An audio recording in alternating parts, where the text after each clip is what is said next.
On today's episode of the Baseline Scoop, Justin and I talk about the newest Philadelphia 76er, Montrezl Harrell. We take a look into the overseas battles that Furkan Korkmaz is going through.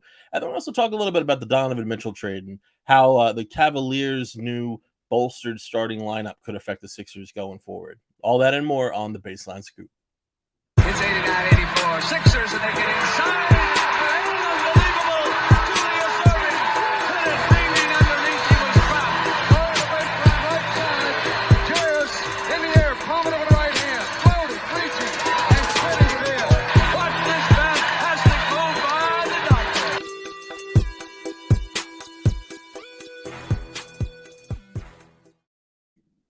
Welcome to another edition of the Baseline Scoop. I'm your host, as always, Zach Chavalella, here with my man Justin. Justin, how's your day going? How you doing, man? You know, I wasn't, feeling too well earlier today. Went to the doctor. Found out I got that dog in me. Much like just about every Philadelphia 76er right now. Yes. Topic of the day, Montrezl Harrell, the newest Philadelphia 76er, former sixth man of the year, yet another former Houston Rocket, another former Doc Rivers favorite. Just a lot of ties to Philadelphia, some good, some not so good. But Justin, what's your overall feeling on this move, and even a grade if you feel like it? You know, Harrell obviously is accomplished in his NBA career, but there's definitely been some debate about the addition so far. Yeah. So honestly, I was thinking this move was going to happen regardless, but I think because of his legal troubles, I think, and they come to find out that, they waited that out to see what will happen. Because I do think that in my eyes, I read something Jason Dumas said it was between him and Markieff Morris, but I was also looking at like something like between him and Hassan Whiteside, and they decided to wait this out because of all the connections that they have with the front office and the coach. But ultimately, it's not surprising. I do think it's a good pickup off the strength that he has experience. He could be trusted. He has some former chemistry with Harden playing in Houston for a couple years. He's played with Doc, so Doc knows how to get the best out of him, knows how to motivate him. So I think from that aspect, and we want to talk about backing up Joel Embiid. He's going to be the backup center. It's going to be nice when Joel doesn't play or whatever the case may be. And Montrezl Harrell is not a bad option offensively to trot out there with James Harden, specifically in the pick and roll offense and other things that they'll be doing. So I do think on that tip, I do think it was a good move. I think that the question lies, and I'll throw it over to you. The question lies is, his defense has left a lot to be desired, specifically in certain matchups in the playoffs. He has histories of that. So, I just wonder how far Doc will go. We've already seen him play Dwight Howard in stretches where, he's the only backup, but play Dwight in stretches where he was just terrible.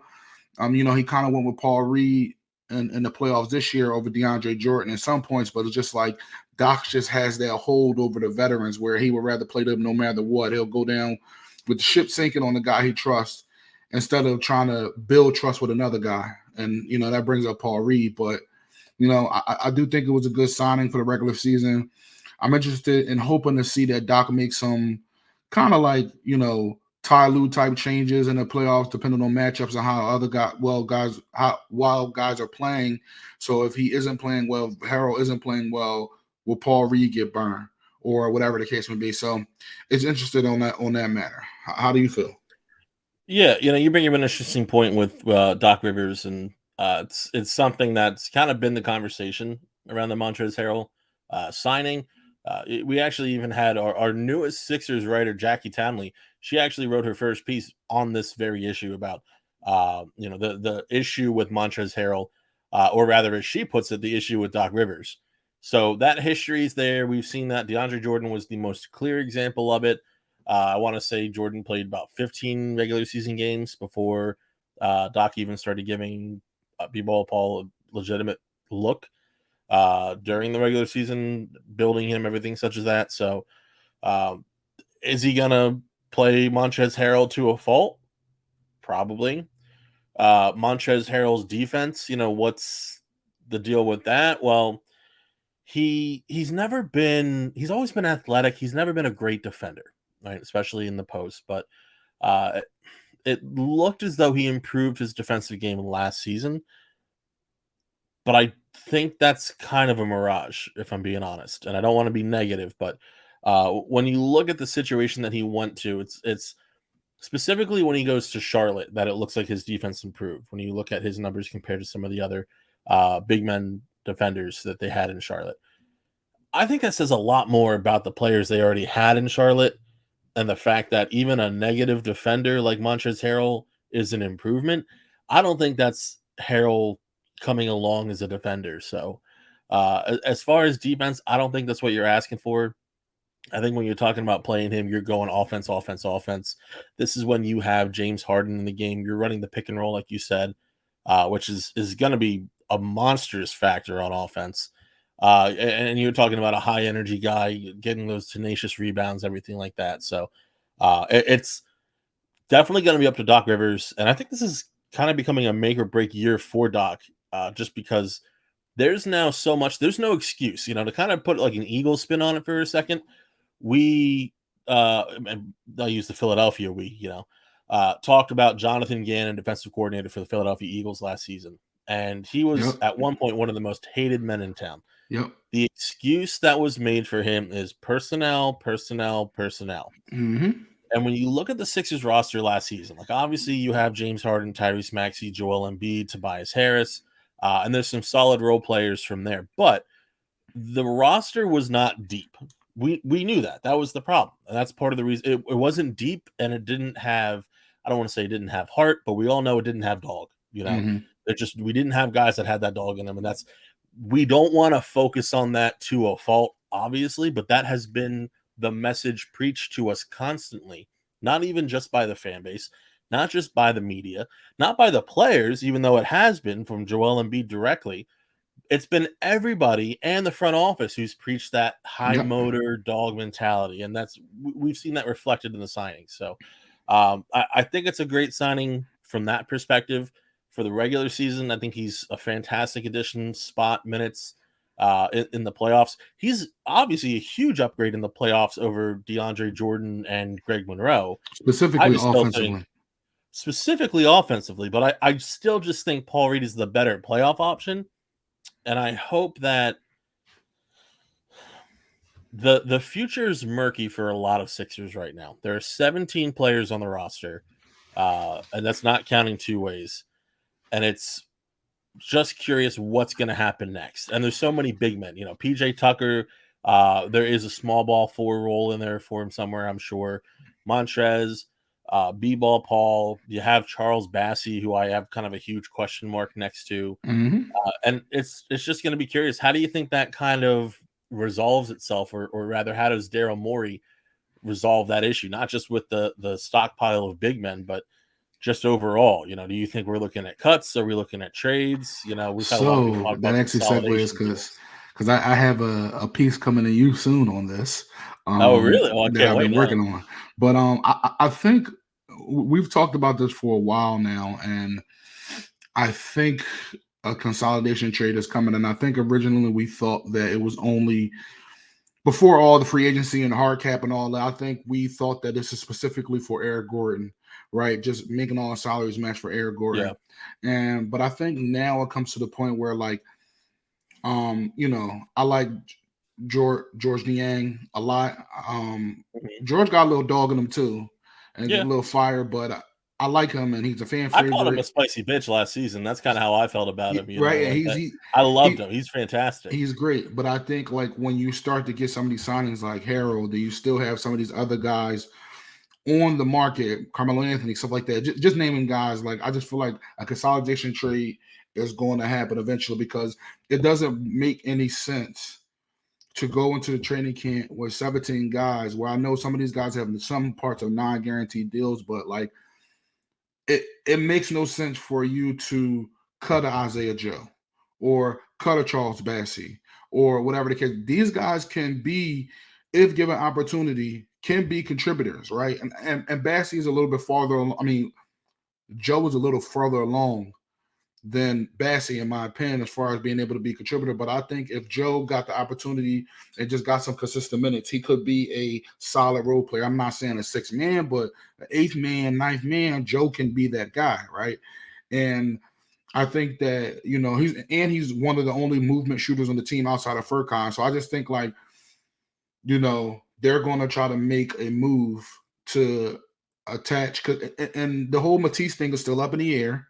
So it's like Matisse to me is considered an asset. Like if you look at Matisse, I look at Matisse as a quote unquote first round draft pick, right? Where you're sending him in a deal. And I think that they're looking for ways to get another player, another rotation player, another veteran player, because I think, like you said, they're going all in. Ownership is saying we're sacrificing cap. We have guys taking less. We're putting guys in the locker room who, I mean, Harrell, I mean, you've heard things about his locker room stuff in the past, but like nothing super crazy, but like guys that may not necessarily match together because they're doing this to say, hey, Doc, all the pieces are on the board, right? We're giving you the guys you like. We're giving guys, you know, that's comfortable with Harden. You know how Harden plays with these guys. Like, we're giving you everything. Like, this is now the time for you to lead this team, because if you don't, we're going to go in another direction. Because where there's smoke, there's fire. I always say that. The question about Doc going to the Lakers and all that, like, all that shit was real. And I think that this is the moment, like you said, we're giving everybody, we're pushing it to the table. And if that trade brings back another veteran, like one guy, you know, that's been highly talked about or highly contested, a lot of conversation about that'll be in the article is Jordan Clarkson. Like, if they bring back a guy like that, and I know how you feel about that. I'm just saying that's just somebody they could be interested in because Utah's going on fire sale. But it's just like they're doing everything to stack the deck, and not necessarily stacking the deck with superstars, right? I mean, Harden is a superstar. You resign him, you get him. But I mean, like, you know, leaning on the growth of Tyrese Maxey, hoping that he takes the next step, hoping that Tobias can be what he was the previous year, which he more than likely can. And then just, you know, making sure that, okay, this is everything we have. You know, you got these vets. Let's rock out. And I think that's what we're leaning towards right now. It'll be interesting, but I just think that, you know, ultimately it'll be sad if it is a consolidation trade, it'll be kind of sad to like see, and I'm not saying BBall Paul's an all-star, but I'm just saying like BBall Paul is somebody who's expendable now, in my opinion. Mm-hmm. So it's like seeing him go to the, I don't know, random Charlotte Bobcats and average, you know, 14. I'm just saying 14 and 7. 14 and 8 like, or something like that. Yeah, it's just like, you know, it's just like, damn, you ain't even give him a chance. But who would care about B-Ball Paul averaging 14 and 7 if the Sixers win a championship this year? I don't think anybody would. Yeah. I mean, that's the thing, is that it's all relative in that regard, and it's funny. I actually referenced or I saw a tweet rather from @_it's_not_Matt, who is I would say well known within the Sixers Twitter community, who really, he's been having a hard time with this trade. Not a big fan of it, specifically just because he's a believer in B-Ball Paul, which is hard not to be considering what he's shown. Right. And his this tweet here, and Andy, actually, let me send it over to you so we can get it up here. But it really, I don't know if we can get it up there, but it expresses exactly what you were saying there, as far as not just the expendability of Paul Reed, but it actually almost kind of takes it a step further and talks about the near need to trade Paul Reed. You know, if that at all makes sense. So, but yeah, you're right. Paul is definitely expendable now, in the sense that there wasn't another backup center before this Montrezl Harrell signing. Like, we can talk about Charles Bassey all we want, and Bassey is like great. He's played great in the G League. I still have question marks surrounding him. But so here's the tweet right here from _ it's not Matt. Just trade Paul now. He's not playing a second of meaningful basketball this season, which, might be a slight emotional take, but there's a lot of logic and rationale behind it, considering what Doc Rivers has shown. He's not playing a second of meaningful basketball this season if everyone's healthy, and he hits free agency at season's end. That is the important part right there. Because he's going to be a free agent, Philadelphia is very unlikely to be bringing Paul Reed back on a second contract. And that's the tough part about it. It's just not what people want to hear, but it's more than likely the reality. There's enough fans of Paul Reed's game out there that he's going to have some suitors. I'm not saying that every team is going to be lining up, but he's going to have some suitors, and we're not going to be able to win that bidding war. So there's two rationales. There's the mindset of, well, we just need Paul Reed in the playoffs that bad that we need to just retain him. And if we lose him in the offseason, we lose him in the offseason, but it's not worth giving up that extra chance that he adds to winning a title. Or there's the mindset of having to trade him and just recouping what you can, even actually building a better offer for another player in return. So if there's a team out there, say, you mentioned the Utah Jazz, the Indiana Pacers, the Orlando Magic are always looking for stuff. The Houston Rockets and an Aaron Gordon deal, whatever the case may be. If there's a team looking for younger players and they think that they have a chance to re-up Paul Reed at the end of the year, like, that's an opportunity for a deal. And you could land yourself, like you said, a Jordan Clarkson. You could get a Rudy Gay from Utah Jazz. You could go for, obviously we hear Eric Gordon. I still don't know how that works without moving Tobias Harris, but there's so many different options. I checked. It takes 7 players. Yeah, so it's not happening. A 7-for-1 is just not going to happen. Yeah. But there's going to be stuff, and then there's going to be deadline fire sales. The Knicks aren't going to be any good this year. We'll get more in on that in a little bit. So, is there a way to pry away either like a future pick or something like that from the Knicks or BBall Paul or whatever the case may be? There's going to be options, so it's going to be on the table. I think that's the obvious thing for Daryl Morey, is that everything's really on the table. Right. Even to a degree, James Harden and Joel Embiid have to be on the table. I'm a big believer in there is no such thing as untouchable.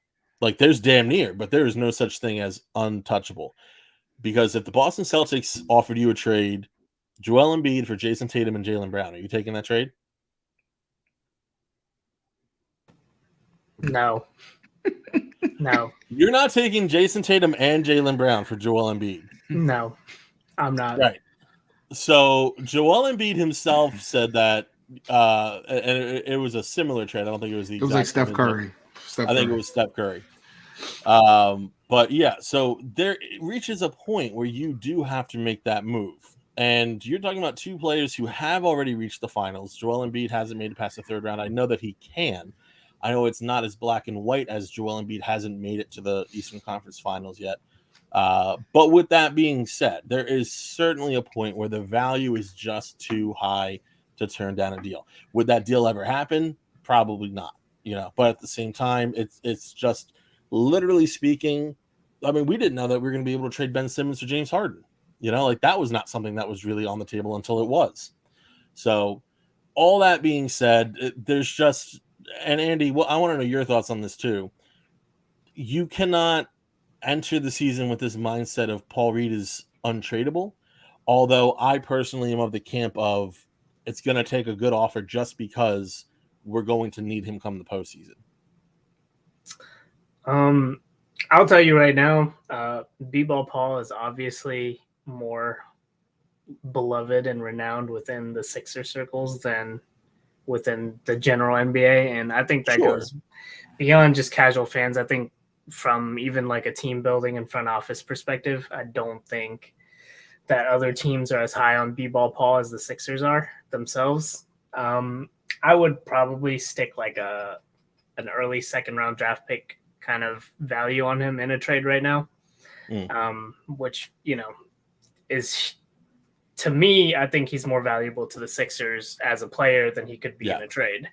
Unless, they start giving him opportunities early on, making him build that trade value just to eventually flip him, which is a strategy, of course, but with the Sixers having championship aspirations for next season, it's unlikely they'll go down that road unless it's out of necessity with an injury or something. But I do agree with you that most players should be tradable.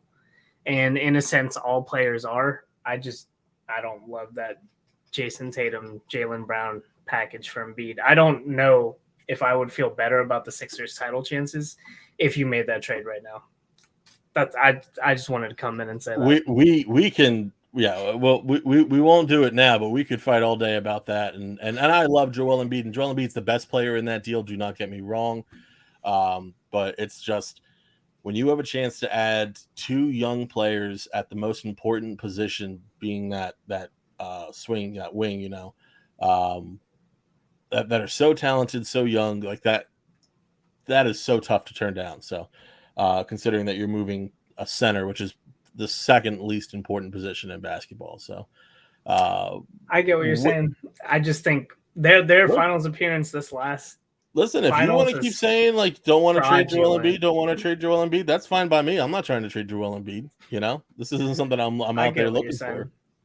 I think you're a little higher on the Celtics duo than I am, which they're. I'm very high on Jaylen Brown. I am a Jaylen Brown stan. Like that. That is well documented. That as much as I hate the Celtics, I do love with a passion Jaylen Brown. So that he may not be able to dribble, but I do love Jaylen Brown.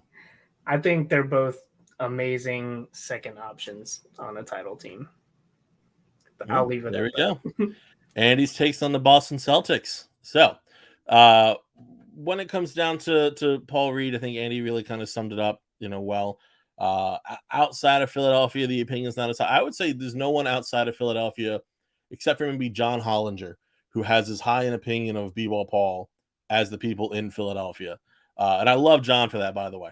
But with that being said, yeah, if that's the price, like an early second round pick, which I think does sound relatively fair for asking, obviously it makes more sense just to keep Paul Reed at that point. The only potential deal is if it's a package deal for some other veteran, something such as that. If you do have, and again, I'm just going to say the names, not that I'm particularly, pounding the table for these deals, Eric Gordon, Jordan Clarkson, something like that. If it is some kind of composite trade like that, then I could see it. But regardless, I would feel much more confident just having Paul Reed on this roster, because if you trade him away, you're going to need to replace him as well, because I am just not overly confident in Montrezl Harrell in the postseason.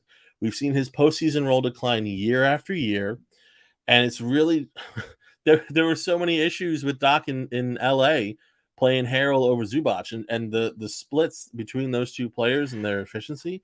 Listen, it's a problem. And don't worry, and we can, don't worry. I do think that I agree on hopefully Embiid is playing majority of minutes, but hey, let's just rock with the PJ Tucker at center, Tobias at the 4, Melton at the 3, Harden at the 2. Yeah. It just that's true. Having Tucker is a big deal. You're right. That is kind of a like a break hole, glass. just fall back, right there. It's so valuable and so important, and it's why it was such a big deal to bring him on in the first place. But part of all the reasons why it was so important to bring on PJ Tucker. So, there is a case there, but again, I still am going to stick with unless it's really worth the Sixers' while. Moving Paul Reed should not be the player they move on from. There's going to be so many players. Traveling Queens deal's not fully guaranteed. I think that they would probably look to move on from Bassie, possibly trading Korkmaz, certainly trading Thibault. They value Thibault, but they have been bringing his name up in trade conversations. So, so on and so forth. Even Jaden Springer, I think, would be likely to be moved ahead of Paul Reed. So, definitely a lot going on towards the future there. But we did just bring up Furkan Korkmaz. Yep. He's had a crazy week, just an absolutely crazy week. So, obviously, there's no NBA season yet. We're not quite there. But Korkmaz is still balling. He's still playing. So out in Europe, there is a tournament called Eurobasket. So we're in the 2022 tournament. Your players are playing for their national teams. So, obviously you have Furkan Korkmaz playing for the Turkish national team. Funny enough, if Joel Embiid didn't need surgery, he likely would have been playing for France right about now. Yep. And they need him. Yeah. No, because Luka just gave them 47. All kinds of nightmares. Yeah, exactly. But it was a 6-point game. I think they're winning that with Joel Embiid. I feel pretty confident about that. But anyway, Korkmaz helping to lead Turkey. We've already seen clips of a game winner that he's had earlier in the season. Really just kind of putting on his best self right now out there. They're separated in groups, and so the Group A, which is where Turkey is, they're playing based out of the country Georgia. Right. Mm-hmm. So the altercation, as it were, was actually against Georgia. We do have video of it, but effectively what started as an on-court argument that led to an ejection, led to multiple players and security meeting Korkmaz in the tunnel, and then what Korkmaz described as a street brawl effectively took place on the way to the locker room. So, Andy, why don't you pull up the video on the on-court altercation so we can see how this whole thing got started?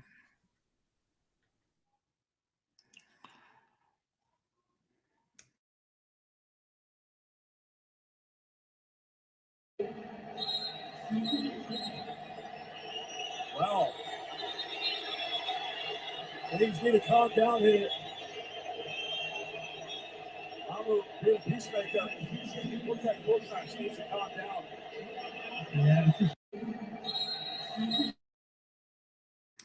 We had a dog on the team all along. Yeah. So it's a little hard to hear, for those who are listening to the podcast, but that was live gameplay from Turkey versus Georgia. And there was an on the court altercation between Furkan Korkmaz and I can't remember the name of the Georgian player. It's Duda Sanadze. We're laying that. So obviously they get into it on the court. It looks like it's just you draw on basketball. It's just what it is, you know. It doesn't look like much worse. Like it's intense for sure, but it's a passionate thing. You're playing for your country, you know. So all that happens, fine and good. Double technicals, the greatest thing that basketball ever came up with, led to the ejection of them both. But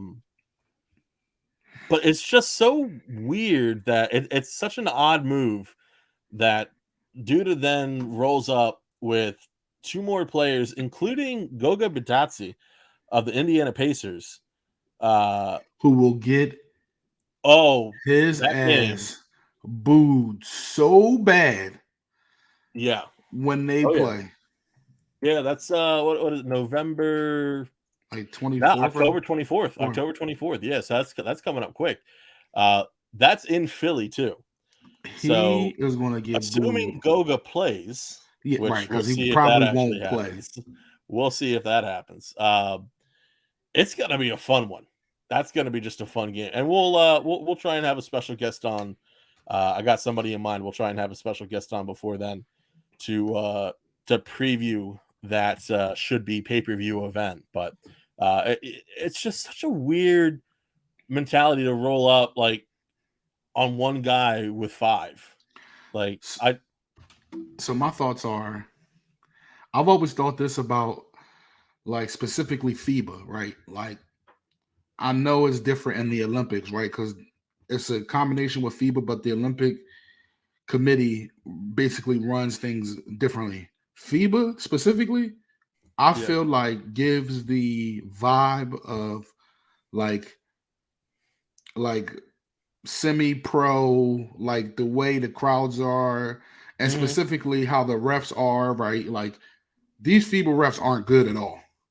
No, and then on top of that, like there's not real security at these FIBA games and stuff like that. Like I just look at it as like semi-pro / like jail ball. So it's not surprising to me that they were able to try to jump Korkmaz and well, basically essentially jump him. But like, I respect Korkmaz, one, for standing his ground and talking his stuff before and after, and two, still playing, like coming out the next game and like, yo, I'm just like rocking out, like they're not gonna break me, whatever. So you know, that was good for that. But I'm not surprised this happened because of the way like FIBA is. No, sure, yeah, it's not that it happened. It's like it's weak, you know, Oh yeah, for sure. on the part of all the Georgia players. And the security guards who were involved for some. I mean, and I get it. So the game was in Georgia, you know, Group A, you know, based in Georgia, you know. So obviously, that I feel like you can get lends away a with little whatever you bit want. to that. But you know, you hear the way that I'm trying to remember who I think the Turkish. The coach. Well, yeah, but he's the vice president of the Turkish Federation of Basketball. You know, but he had a lot to say on the matter too. He called out FIBA directly, you know, saying that we need the footage or we might pull out of the whole tournament. And like, I kind of get that, honestly. But then I think it was the coach who mentioned that the game was actually 22 seconds shorter because they let the clock run while they were kicking Korkmaz out the game, which like that's ludicrous. Like that's absolutely insane. So that is insane.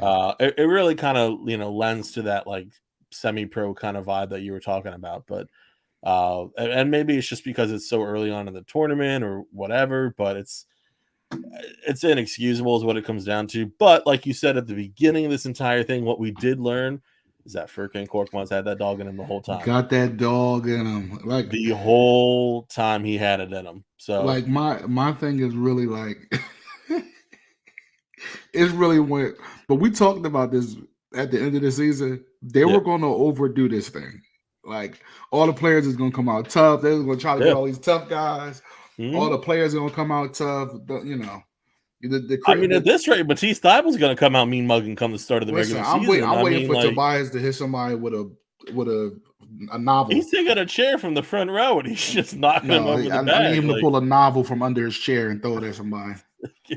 No, it's the vibes are kind of great in Philadelphia right now. I'm not gonna lie, and it's like this like, let me be clear, completely sucks for Korkmaz. He was at practice the next day and he put up what was like 11 points in 13 minutes in the next game. So he is by all you know, anything that we can see, he is okay physically, you know. It obviously still sucks for him, but damn, am I proud of him for just responding the way he holding up his own. You know, it was like 2v5 or something because he had like a trainer with him, but it was really like 1v5. And then to head back to practice next day, and then to have that performance in the game, the way he was drawn on the court, I loved everything about it, and I really am just hoping that this is the year that Korkmaz finally makes that leap.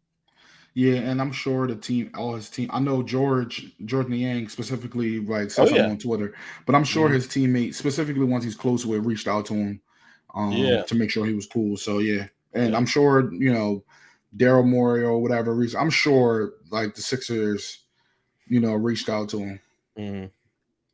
Yeah, no, I'm 100% sure. I mean, listen, Korkmaz is was he tied for longest tenured Sixer? So there's he's pretty well liked in the organization. Obviously there's been low points like the trade request that kind of turned into nothing.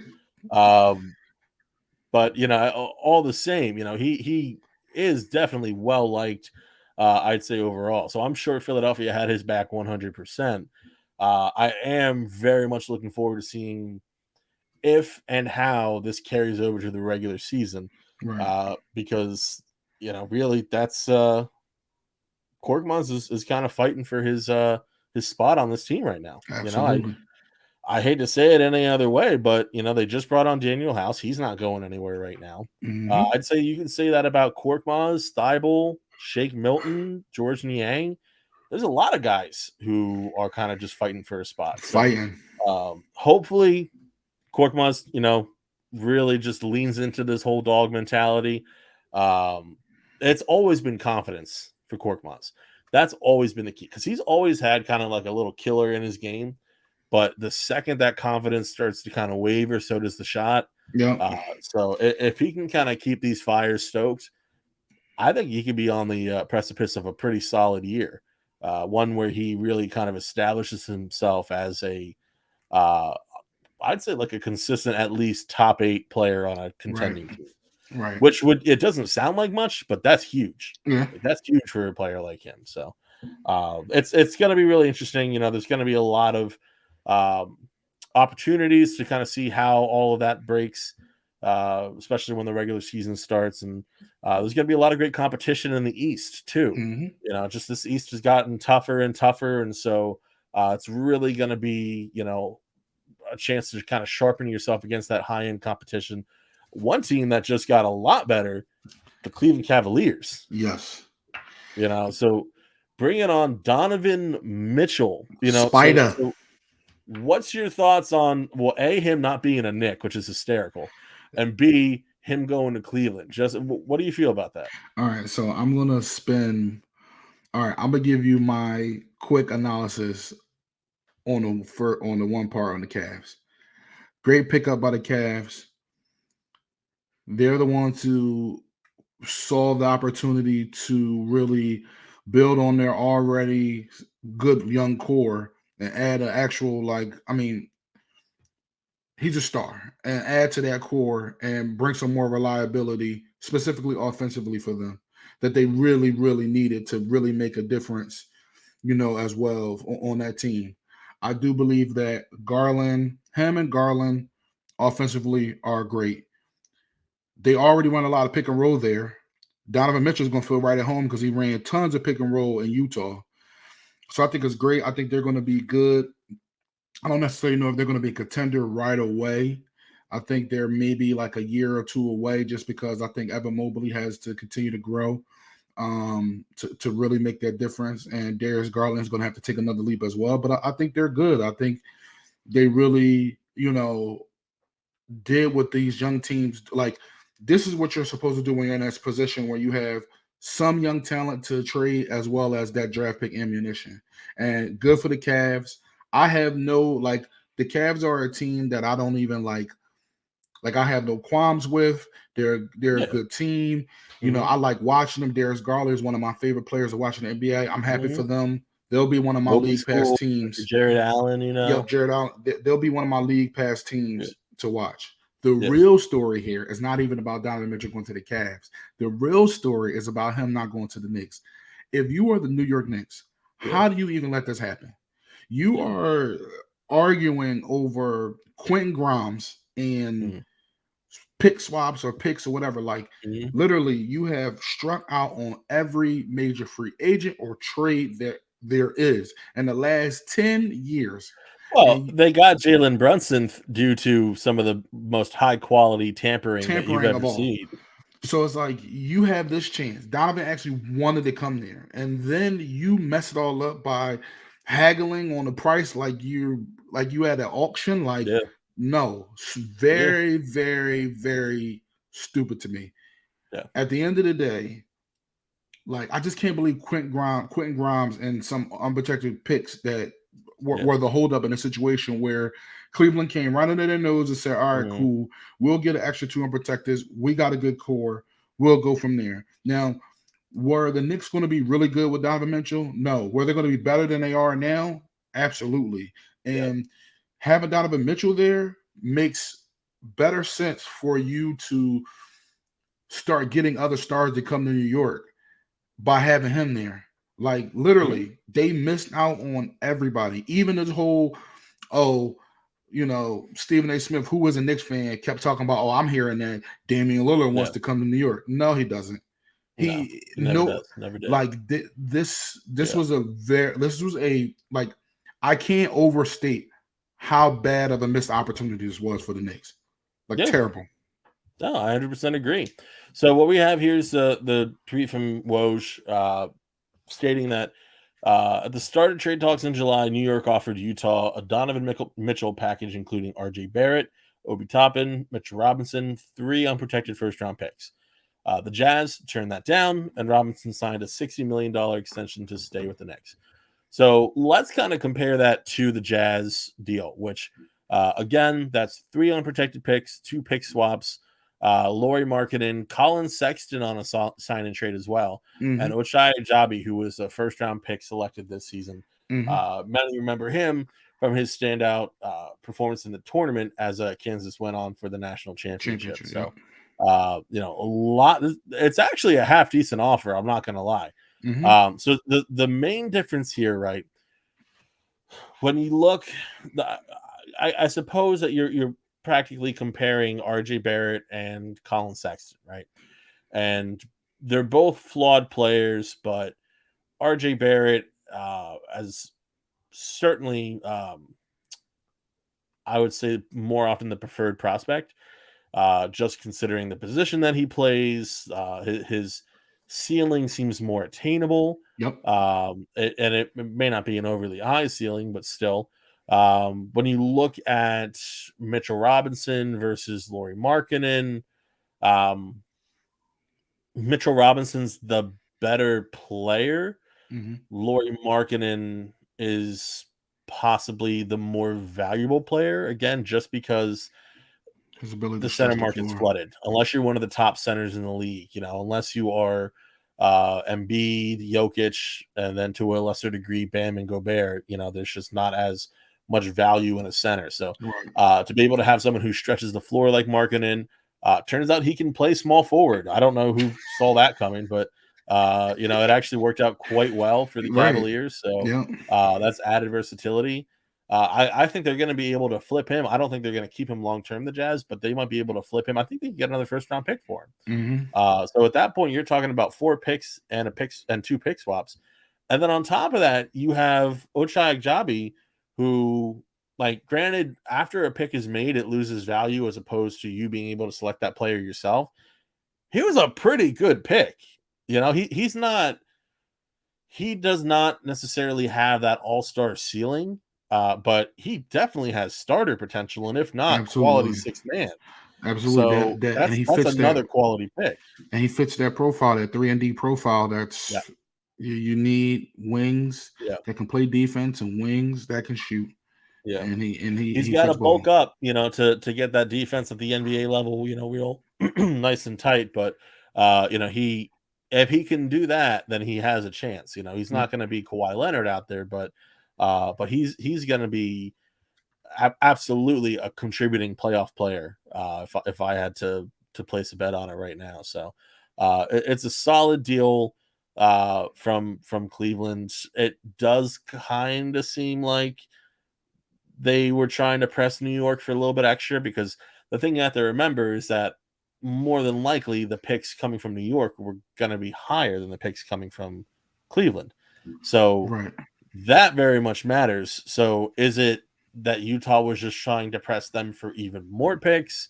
I forget who it was, but there's some conspiracy theory going around that they wanted to punish Donovan Mitchell and not send him where he wanted to go. I don't think Utah cared about that. I think they just wanted the best value in return. Mitchell was relatively quiet, at least publicly, about the whole thing. Yeah, and I think that, of course, you talk about the picks, but everybody knows in the love and war and the trade war, the team that wants him the most is going to have to pay the premium, period. Sure. And if that's the guy you want, you got to do it. And that's why everybody talked about the Sixers, quote unquote, gave up too much for James Harden with the multiple first round picks and Steph Curry and Andre Drummond, all these ands. They wanted him. They had to pay. That's how it works. Yeah. So we got Andy popping in. Andy, what do you got for us? Yeah, I think hands down the Knicks package is better. I'm just going to go out on a limb and say that Danny Ainge made that trade to Cleveland because he felt he could push the Knicks around. And when he didn't get that last little bit, that little sweetener, like Justin was saying, he turned around and took the Cavs package just as a kind of to show that he's still the man in this league, that he gets what he wants, even if it meant taking a slightly less boisterous package in the end there. Yeah, no, I would agree. And then the other thing is too, so Scott Perry is the current general manager of the New York Knicks, but uh, James Dolan's still running the show. So, however he may have interfered, I think that's Man, something he's that a you can't rule disaster. out as well. Um, so when you talk about Danny Ainge, though, I think that you're just looking at these personalities that just don't work together. Between Danny Ainge, between thinking about if James Dolan was involved, which I find it hard to believe if he wasn't involved in any of these conversations, just considering the magnitude of it. So I could very much see a situation similar to how Andy described, and I could even see the Knicks at one point just saying, "Oh no, that's just too rich for our blood," and then out of spite, just extending Mitchell Robinson, just because that tracks with some of the other idiotic moves that they've made over the past few decades. So it is a curious situation. I don't mind RJ Barrett. Like, is he going to be a superstar? I don't think so. But I like Colin Sexton. I like the idea of Colin Sexton. Hmm. But I'll take Barrett over Sexton. I'll take the Knicks picks over the Cavs picks. Yep. I don't really care too much about whatever I can get for Laurie Markkanen. That's just all extra. And Ochai Agbaji, like I said, I like him a lot. I think he's going to be a valuable player. I for the Knicks package, I would not care about leaving him in Cleveland. So Yeah, and I think, like you said, I agree with all of that. The one thing I will say is I do think that Colin Sexton will rebuild some value. I mean, he may not be everybody's cup of tea, but we yeah, forget he did average like 26 points a game a couple years sure. ago. He And could he's shot definitely well before in his career too. like he could definitely get a bucket. So I think that he Yeah, may not be everybody's yeah, cup of tea, but he definitely can make a difference on a team like Utah where he'll have the ball in his hands a lot, kind of rebuild mhm, his value. Then somebody else yeah, will come and say, like, this is the type of like piece that we're missing right now. Somebody who we mhm, can drive the lane, some speed and stuff like that. So I do think eventually he'll I don't think he'll be in Utah, even though he signed that 4-year deal. I don't think yeah. that'll be his home for all 4 years. Yeah, no, I agree. I think he's somebody who they're going to try and bring back. What was it, 2020, like 2020, 2021, when he had almost 25 points per game. They're going to try and bring back that Colin Sexton. They're going to try and rehab the shooting. It really just didn't work for him. He only played 11 games in Cleveland last year before getting hurt. Like, it's just everything about last year did not work out for Colin Sexton, and that kind of made it tough to get the contract he wanted in the first place. I guess you could say, despite being traded to Utah, that things actually kind of worked out for him. And now he has the perfect chance to rehab his value and gets straight going forward, and hopefully, like you said, get traded to another team where he can work on contending and competing in the playoffs, which is something that I'm sure that he wants to do right now. But focusing more so on Cleveland, what there's so much going on now about well, do they have the best starting lineup? What are they looking like as far as contenders in the East? What's your seed prediction for the Cavs, and how do you think this affects the Sixers directly? So I do think that last year the Cavs snuck on both people. That's why they kind of started off really good. They wound up fading at the end and had something to do with Jared Allen's injury as well. But I just think that they kind of figured him out. I do think that they still have a hole in their starting lineup with depending on Isaac Okoro or Lamar Stevens because those guys just aren't good offensively.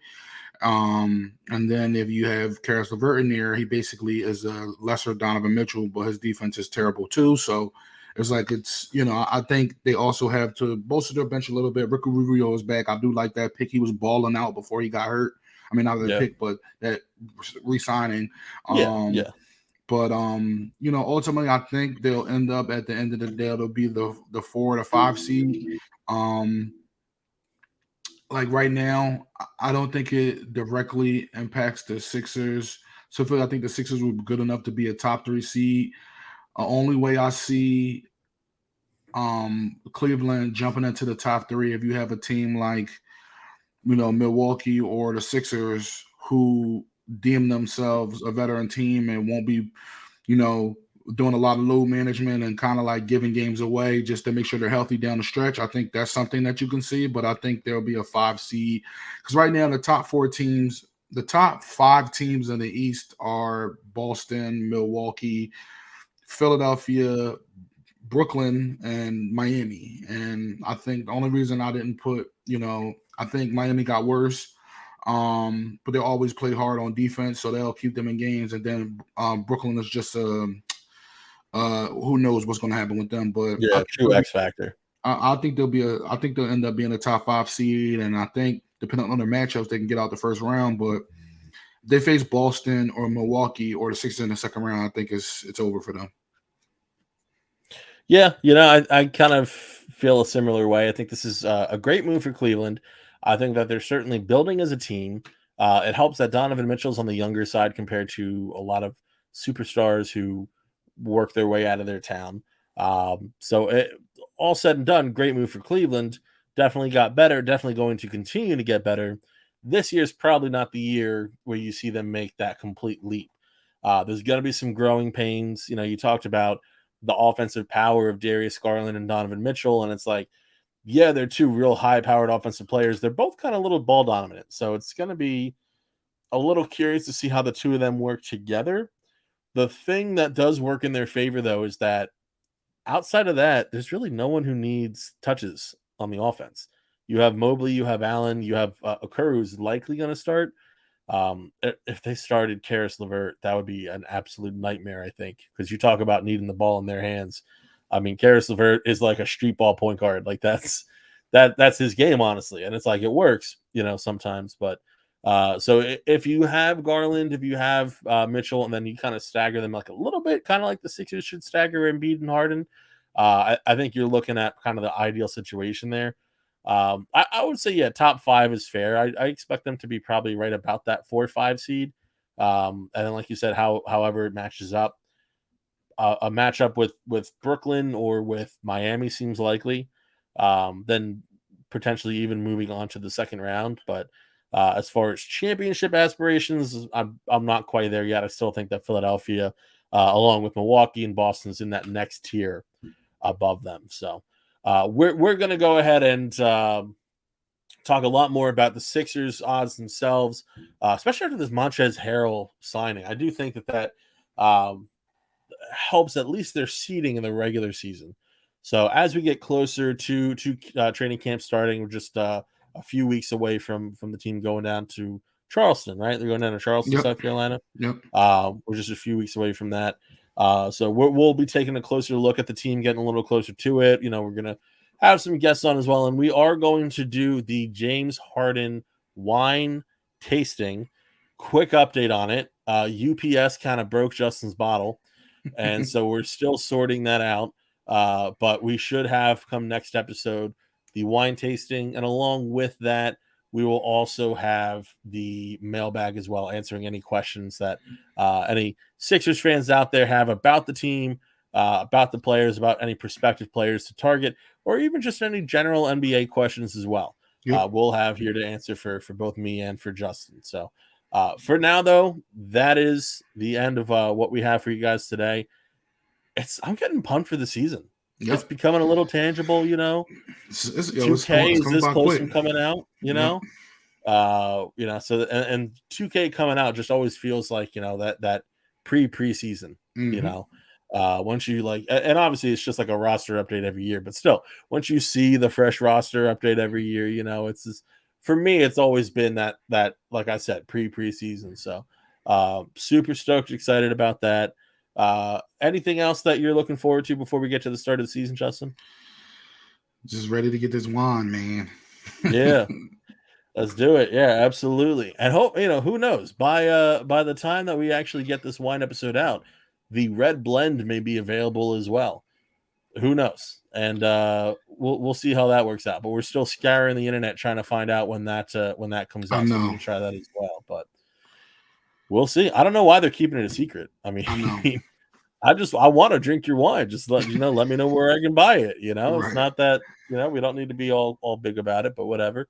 So anyway, that's it for now for us in the Baseline Scoop. I've been Zach Chevalella, your host. For Justin, for Andy, our producer, We all just hit you with the baseline scoop. Peace. It's 89-84. Sixers, and they get inside.